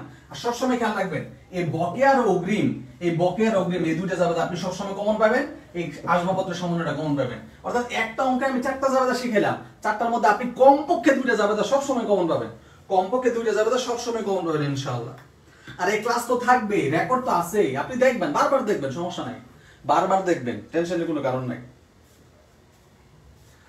কার্যপত্রে 4-5টা ক্লাস লাগবে কে বললো? আমি তো আপনাকে এত বেশি প্র্যাকটিস করাইতে পারবো না, প্র্যাকটিস করার দায়িত্ব আপনার। আমি আপনাকে রাস্তা দেখাই দিচ্ছি, আপনি নিজের মতো করে হাঁটতে থাকবেন ওই রাস্তায়। আমার ওয়াইফাই স্লো না, ওয়াইফাই ফাস্ট। হ্যাঁ, আমার অপটিক্যাল ফাইবারে 20+ মানে হচ্ছে নেওয়া আর কি, এমবিপিএস ইন্টারনেট নেওয়া, কিন্তু ফোনে চার্জ না থাকার কারণে একটু পর হচ্ছে সিগন্যাল দিচ্ছে যে তোমার চার্জ শেষ হয়ে যাচ্ছে, ওকে ডান। তাহলে আমাদের এতটুকু প্রসেস শেষ। এখন আসো তোমাকে গড়টা দেখাই দেই, বাইকে অংশ দরকার পড়ে নেক্সট ক্লাসে করবো, জানি না কখন হট করে বন্ধ হয়ে যায়।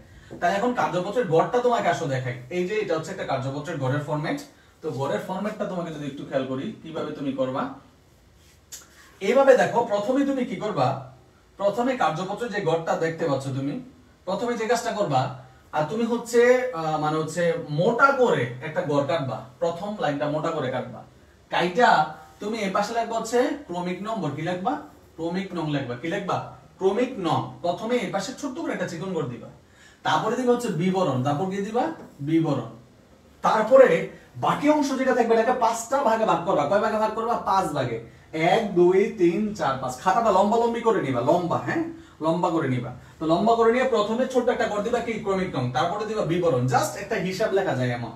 আর বাকি অংশটাকে সমান 5 ভাগে ভাগ করবা। কয় ভাগে? সমান 5টা ভাগে ভাগ করবা। কয়টা বাজে? সমান। আমাদের ক্লাস প্রতিদিন রাত 9টায় ভাই, ঠিক আছে? ইমতিয়াজ, ফলো না দিয়ে রাখলে অবশ্যই পেজে ফলো দিয়ে রাখো। তারপরে প্রথম যে কলামটা আছে, রটা আছে, এটার মাঝখান দিয়ে পেটটা কাটা ফেলবা। মাঝখান দিয়ে কি করবা? পেটটা কাটা ফেলবা। পেটটা কাইটে প্রত্যেকটা কলামকে আবার হচ্ছে এরকম ভাগে ভাগ করবা। প্রত্যেকটাকে আবার এরকম ভাগে ভাগ করবা।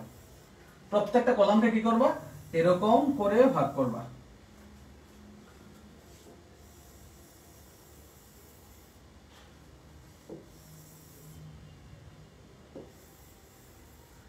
প্রত্যেকটাকে এরকম করে কি করবা? ভাগ করে নিবা। ঠিক আছে? কি করবা আমি আবার বলতেছি। প্রথমে হচ্ছে ক্রমিক নং দিলা, বিবরণ দিলা, তারপরে 5টা কলাম কাটলা, তারপরে মাঝখান দিয়ে পেট কেটে ফেললা, তারপরে আবার ডিভাইড করলা। তাহলে প্রথম অংশটার নাম হচ্ছে রেওয়া মিল। এই অংশটার নাম কি? এই অংশটার নাম হচ্ছে রেওয়া মিল। তো রেওয়া মিল লিখে এখানে কি দিবা? Debit credit. কয়টা করে হলো? 2টা। তারপর হচ্ছে সমন্বয়, কি হইলো? সমন্বয় দিয়ে দিলে হচ্ছে ডেবিট আর হচ্ছে ক্রেডিট। আচ্ছা, তারপরে গড়টার নাম হচ্ছে সমন্বিত রেওয়া মিল। কি নাম হবে? সমন্বিত রেওয়া মিল। কি নাম হবে?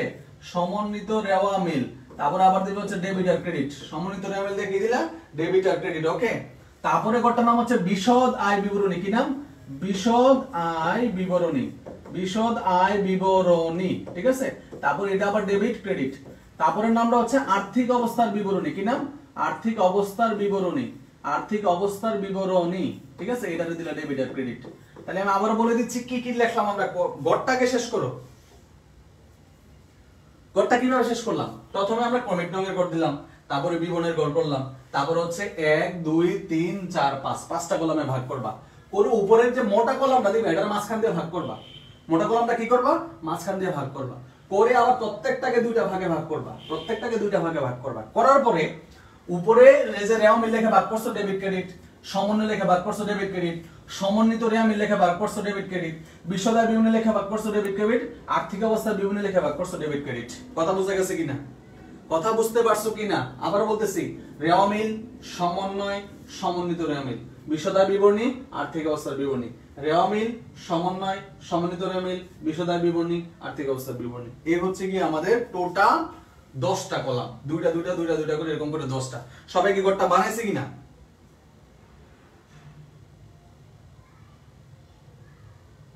খালিদ আব্দুল্লাহ, হ্যাঁ ইনশাআল্লাহ আবার ফিরে আসবে। খালিদ সবসময় অনেক পরিশ্রম করে আমাদের পেজের জন্য, অ্যাকাউন্টিং আমাদের জন্য সে আসলে অনেক বেশি ডেডিকেটেডলি কাজ করে। ওকে, সো সবাই ঘর বানাইছো কিনা ঝটপট কমেন্টে জানাও, ঘর বানাইতে পারছো?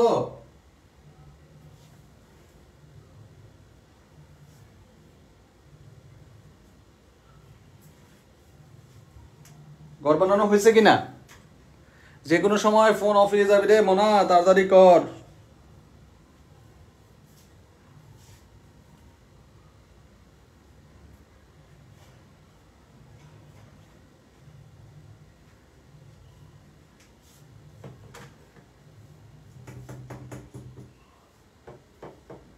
দ্রুত দ্রুত সবাই ঘরটা বানায় ফেলো।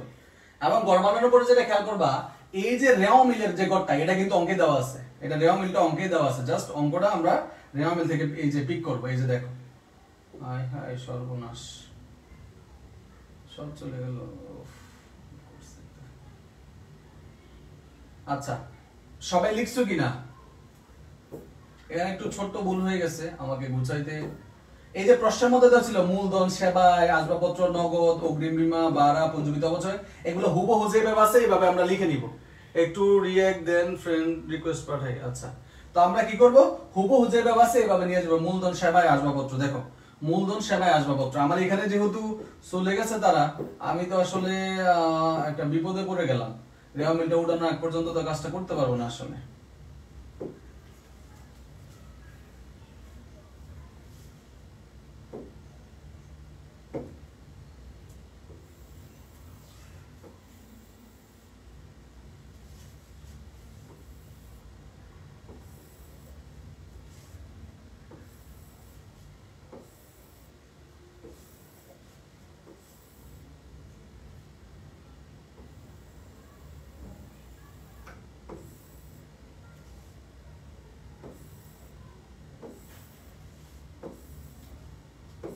আচ্ছা, ঘরটা আমি এখানে করে নিলাম, ঠিক আছে? ঘরটা অ্যাকাউন্টিং আমার গ্রুপ খোলা হয়েছে। আচ্ছা ঠিক আছে, সবাই অ্যাড করে নাও। তাহলে ক্রমিক নাম, বিবরণ, তারপর হচ্ছে প্রথম ঘরটা হচ্ছে কি রেওয়া মিল। সবাই তো লিখে ফেলছো, ডেবিট আর হচ্ছে ক্রেডিট। এখন আমরা প্রথম মানে হচ্ছে এন্ট্রিগুলো লিখবো, আমরা কলাম করে লিখবো, কারণ একটা এন্ট্রি লিখে দাগ দিয়ে ফেলবো, তাহলে টাকাগুলো এদিক সেদিক হবে না। ধরে 1 নাম্বার এন্ট্রি লিখলাম, কি ছিল 1 নাম্বার এন্ট্রি? কি ছিল 1 নাম্বার এন্ট্রি? ছিল হচ্ছে মূলধন, তাহলে লেখো মূলধন। প্রথম এন্ট্রি লেখা হচ্ছে মূলধন। তাহলে দেখো তো ভাইয়া, মূলধনটা কোন দিকে আছে? মূলধনটা ক্রেডিট দিকে আছে, 1,50,000 টাকা। তো তুমিও এখানে হুবহু ক্রেডিট পাশে বসাই দিবে 1,50,000 টাকা দিয়ে একটা কি করে দাও, একটা দাগ টেনে দাও, দিয়ে একটা দাগ টেনে দাও। তাহলে টাকাগুলো কি হবে না, ওলট পালট হবে না, একটার টাকা আরেকটার মধ্যে যাবে না, ঠিক আছে ভাইয়া?